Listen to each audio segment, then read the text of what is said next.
Good afternoon, everybody. Thanks for coming today. We're going to get started in 2 minutes. Just to go over the speaking order. The Attorney General will give remarks. He'll be followed by the EPA Administrator, Micheal Regan, and followed by the Associate Attorney General, Vanita Gupta. On the stage, but not giving remarks today, is the Acting Assistant Administrator of the EPA's Office of Enforcement and Compliance Assurance, Larry Starfield, Assistant Attorney General Todd Kim of the Environment and Natural Resources Division, Assistant Attorney General Kristen Clark of the Civil Rights Division, and the new Acting Director of the new Office of Environmental Justice, Cynthia Ferguson. We'll start in 2 minutes.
Good afternoon. I'm grateful to Administrator Regan for joining us here at the Justice Department. Today, I am announcing 3 actions that the Department is taking to advance environmental justice. First, consistent with the President's executive order on tackling the climate crisis at home and abroad, we are issuing a comprehensive environmental justice enforcement strategy. Associate Attorney General Vanita Gupta will discuss that strategy in just a moment. Second, I'm pleased to announce that we are launching the Justice Department's first ever Office of Environmental Justice to oversee and help guide the Justice Department's wide-ranging environmental justice efforts. Like all parts of government, it will get its own acronym, OEJ. And third, the Justice Department is issuing an interim final rule that will restore the use of an important law enforcement tool, supplemental environmental projects, subject to new guidelines and limitations that I will also be issuing today. Administrator Regan and I know that the communities most impacted by environmental harm are not isolated in any one part of our country. Environmental crime and injustice touch communities in all our cities, towns, rural areas, and on tribal lands. Although violations of our environmental laws can happen anywhere, communities of color, indigenous communities, and low-income communities often bear the brunt of the harm caused by environmental crime, pollution, and climate change. They include communities, fence-line communities, where exposure to toxic air pollutants have caused scores of cancer-related deaths. They include communities where students have been exposed to harmful emissions from boilers in their public schools. They include communities where infectious diseases have spread because of inadequate wastewater management. And for far too long, these communities have faced barriers to accessing the justice they deserve. In partnership with EPA, our new OEJ will serve as the central hub for our efforts to advance our comprehensive environmental justice enforcement strategy. In our environmental efforts, we will prioritize the cases that will have the greatest impact on the communities most overburdened by environmental harm. And together with our Civil Rights Division, Office for Access to Justice, Office of Tribal Justice, and United States Attorney's offices, OEJ will prioritize meaningful and constructive engagement with the communities most affected by environmental crime and injustice. Whenever possible, these efforts will respond directly to community needs and concerns. The new OEJ will be led by Acting Director Cynthia Ferguson, an experienced attorney from the Environmental Enforcement Section of our Environment and Natural Resources Division. Cynthia has more than 2 decades of experience at DOJ advancing environmental justice. Prior to her legal career at DOJ, Cynthia was a mechanical engineer. She has the experience, passion, dedication, common sense, and steady hand we need to help steer OEJ in the days ahead. Finally, today the Justice Department is also issuing an interim final rule that will restore our ability to use supplemental environmental projects to compensate victims and remedy violations of federal environmental laws. Their use will be subject to new guidelines and limitations set forth in a separate memorandum that I'm also issuing today. These are environmentally beneficial projects that a defendant has proposed and agreed to implement as part of a settlement of an enforcement action. For decades before 2017, both the Justice Department and the EPA relied upon them to compensate victims, remedy harm, punish and deter violations of the environmental laws. Because these projects bring environmental and public health benefits to the communities most directly affected by the underlying violations, they are particularly powerful tools for advancing environmental justice. In closing, let me say, as I have said many times before, that the Justice Department has 3 essential responsibilities: upholding the rule of law, keeping our country safe, and protecting civil rights. Seeking and securing justice for communities that are disproportionately burdened by environmental harms is a task demanded by all 3 of those responsibilities. It is a task that we gladly undertake. I am now pleased to turn the program over to Administrator Regan. Whoop. Sorry. And by the way, this is Cynthia.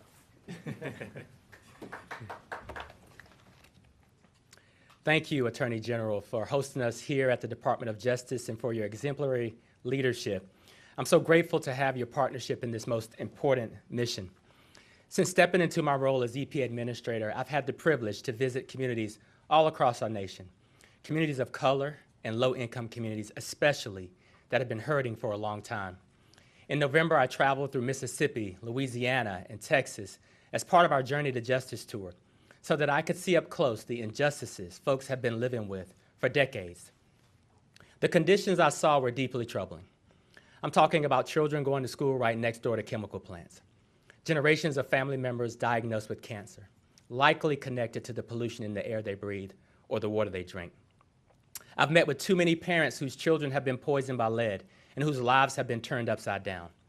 Some of those conditions I've seen have been so shocking, I've had to remind myself that I was still standing in the United States of America. These systemic challenges have harmed vulnerable communities for decades, robbing them of the opportunity to lead healthy, fulfilling lives. No child, no person in this country should have to endure such egregious circumstances.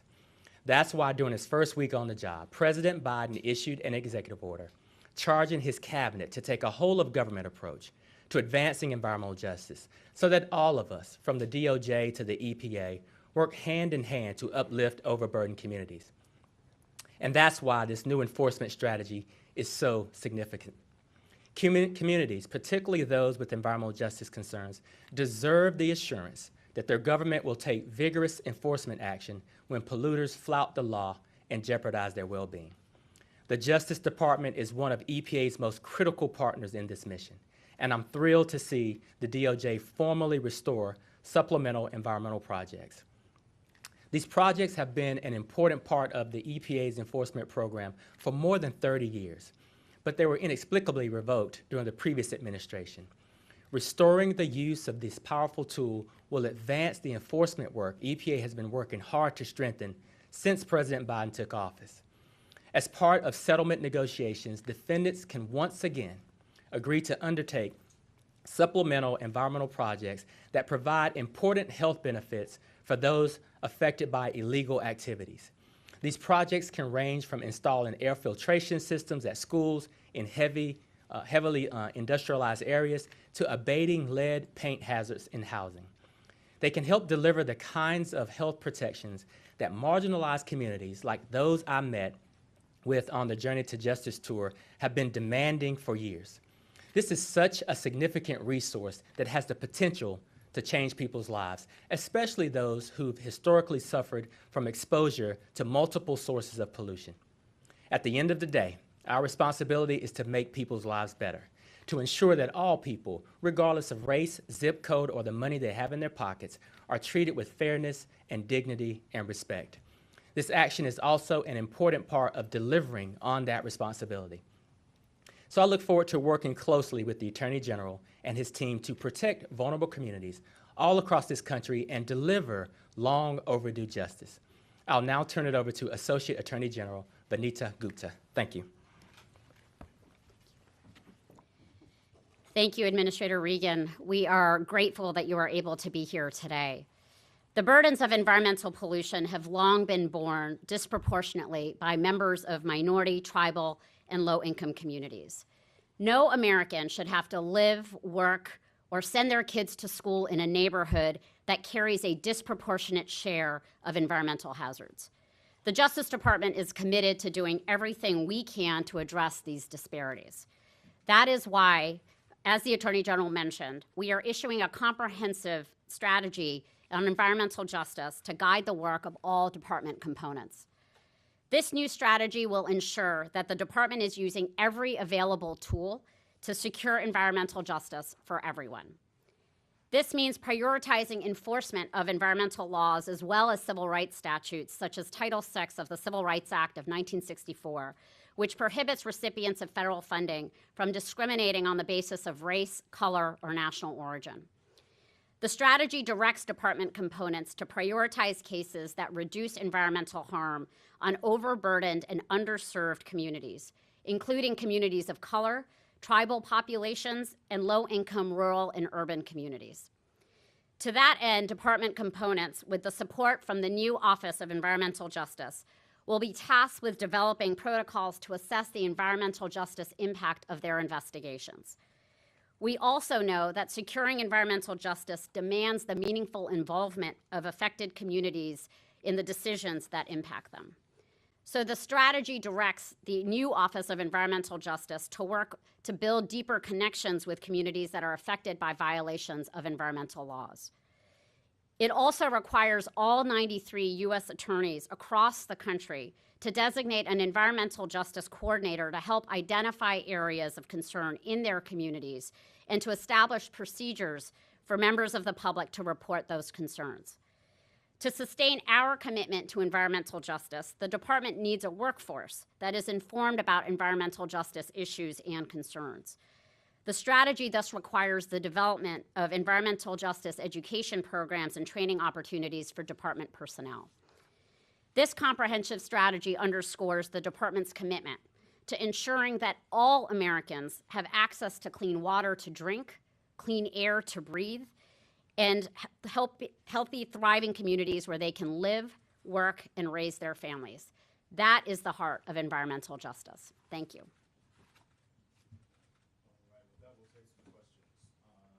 Let's start with Pam King from the University. Hi, could you speak to plans to staff the new Office of Environmental Justice, in addition to Cynthia Ferguson, of course? Yeah, so Cynthia's going to be the head of the office. There will be a detailee from the Civil Rights Division so that we have both parts of the two principal parts of the department, but in fact this is going to be an all-of-government effort.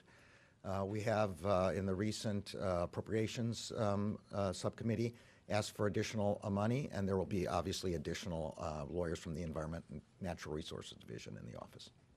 All right, with that, we'll go to you, Micheal. Thanks for taking my question. 2 questions. The first one is, can you talk a little bit about how quickly you anticipate investigations like the one in Lowndes County, Alabama being launched, and how will you prioritize which communities you target? I'm sorry, this sounds like a question for the EPA.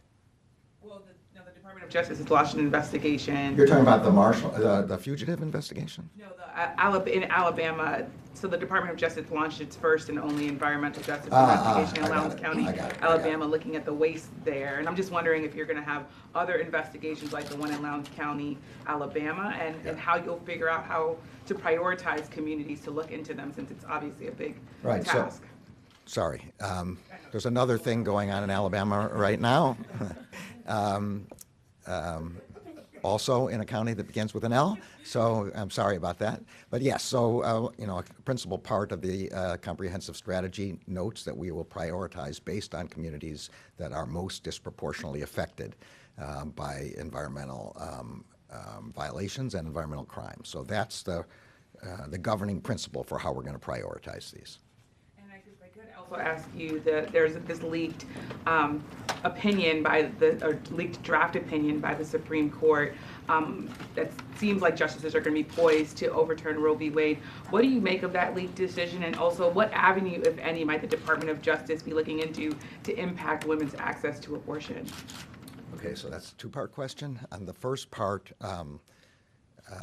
the Chief Justice has announced that he's asked the Marshal of the Court to investigate the leak, so I'm not going to have any more comment about that.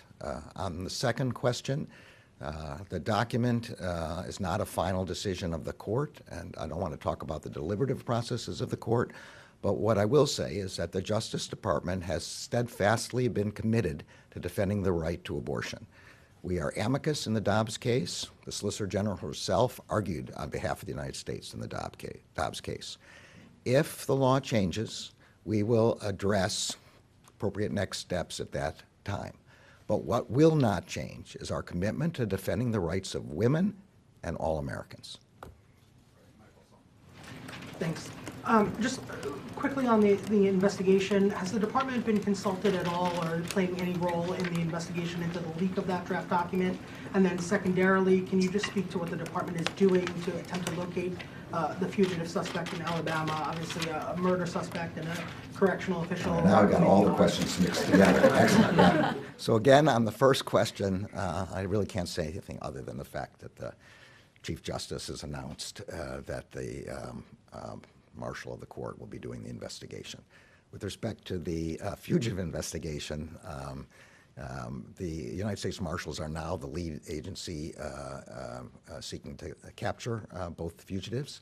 They are armed and regarded as extremely dangerous. We need help from the community. So if anybody sees them, they should not approach them, but they should report to the police immediately. Thank you, everybody. Thank you.